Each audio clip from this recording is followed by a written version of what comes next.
अब बात उत्तर प्रदेश के मिल्कीपुर में होने वाले उपचुनाव की करेंगे। यहां पर 5 फरवरी को चुनाव होना है। यहां पिछली बार समाजवादी पार्टी जीती थी, लेकिन हाल ही में 9 सीटों पर उपचुनाव हुए और जिस तरह बीजेपी ने मुस्लिम बहुल कुंदरकी और मीरापुर की सीट जीती, उससे मिल्कीपुर की चुनावी जंग दिलचस्प होने की उम्मीद है।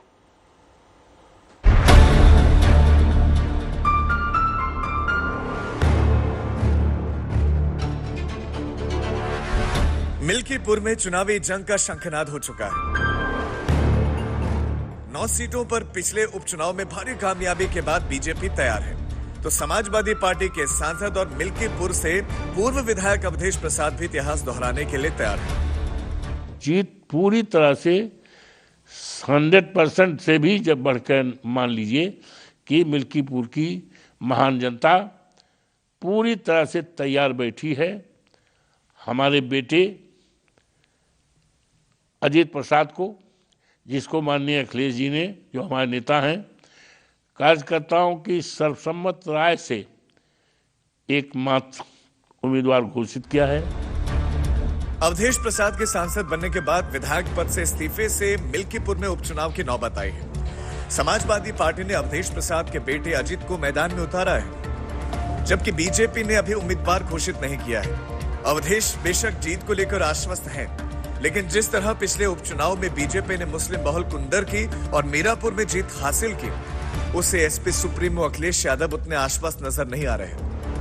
और जो इलेक्शन में लूट हुई थी कुंदरकी में, मीरापुर में, उसको छिपाने के लिए भी संभल जैसी घटना हुई है। जानबूझ कर करके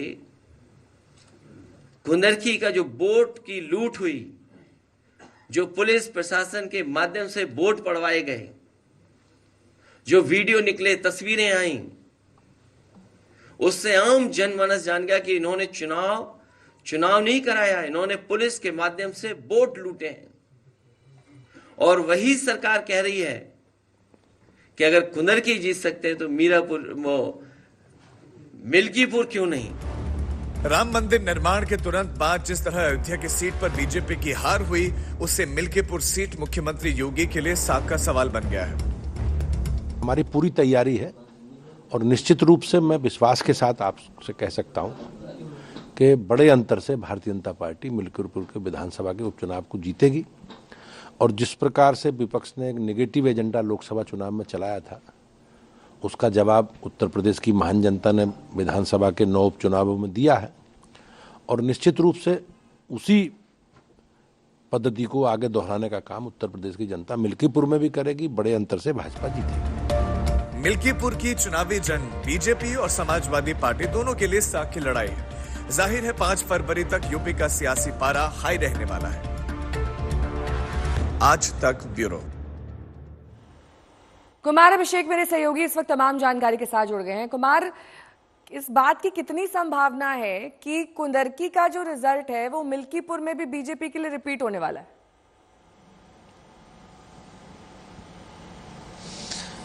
देखिए, निश्चित तौर पर कुंदरकी से बीजेपी बहुत उत्साहित है और उसे लगता है कि वो वोटर वर्ग जिसने उसको कभी वोट नहीं किया, वो वोटर वर्ग को भी वो साध सकती है। और चाहे कुंदरकी हो या मीरापुर हो, सचमुच बीजेपी को लग रहा है कि वो कम से कम मिल्कीपुर जैसी सीट वो दोबारा तिबारा जीत सकती है। 1991 से लेकर अगर अभी तक का इतिहास देखें तो बीजेपी ने सिर्फ 2 बार सीटें जीती हैं और ये समाजवादी पार्टी का गढ़ है। दलित वोटों की बहुलता है और इसके साथ साथ ब्राह्मण वोट वहां बड़ी तादाद में है। बीजेपी ने इस बार 6 मंत्रियों को इस मिल्कीपुर सीट के लिए लगाया है, जिसमें सूर्य प्रताप शाही, महेंकेश्वर सिंह, इस जैसे जो नेता हैं वो इसकी कमान संभाले हैं। मुख्यमंत्री योगी आदित्यनाथ कई दफा मिल्कीपुर का खुद दौरा कर चुके हैं। प्रदेश अध्यक्ष और साथ साथ जो संगठन महामंत्री हैं वो लगातार वहां जा रहे हैं, इसलिए बीजेपी उसने अपने नाक का सवाल बना रखा है। और देखिए, चूंकि ये अयोध्या की सीट है, अयोध्या के भीतर आने वाली विधानसभा की सीट है, बीजेपी अयोध्या पार्लियामेंट में हार गई, इसलिए किसी सूरत में वो कम से कम मिल्कीपुर हारने का जोखिम नहीं ले सकती, क्योंकि एक बार फिर यही मैसेज जाएगा अगर बीजेपी हारती है कि बीजेपी देखिए अयोध्या से खत्म हो चुकी है। इसलिए इस बार चाहे मुख्यमंत्री हो या उन्होंने जो अपने मंत्रियों की जो टीम बनाई है या संगठन, सब मिलकर एक पेज पर हैं और सब इस चुनाव को पूरी तरीके से जीतने के लिए आमादा हैं। अखिलेश यादव निश्चित तौर पर ये लगातार कह रहे हैं कि कहीं ऐसा ना हो कि कुनरकी की तरह हो, लेकिन ये चुनाव बहुत दिलचस्प ठीक है। कुमार अभिषेक, बहुत बहुत शुक्रिया इस तमाम जानकारी के लिए आपका।